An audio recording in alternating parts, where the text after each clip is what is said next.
इधर पेश कर रहे थे। हज़रात ग्रामी, मेरी जो वजह शोहरत है वो नात ही है और शायर मैं बाद में खुद को कहता हूँ, तो इसने मुझे थोड़ी सी मेरे अंदर एक बेचैनी पैदा की। मैं दो शेर सुनाना चाहूँगा अगर आप लोगों की इजाज़त हो नात के, ताकि फिर मैं शायरी आपके हाथ में माइक है, जी जी माइक मेरे हाथ में भी। खुदा जो कल्ब दे, खुदा जो कल्ब दे, ताज़ीमे मुजतबा के लिए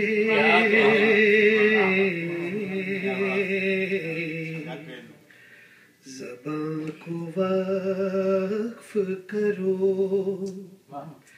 नाते मुस्तफ़ा के लिए। खुदा जो क़ल्ब दे,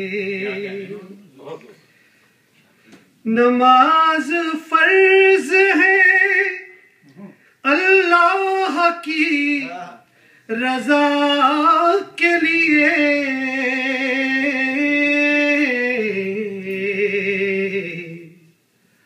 तो नात अर्ज है महबूबे किबरिया के लिए।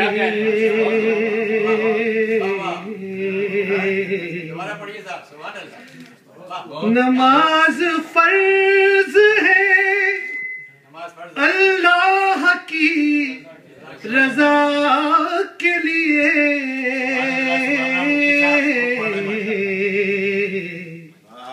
तो नात अर्ज है महबूबे किबरिया के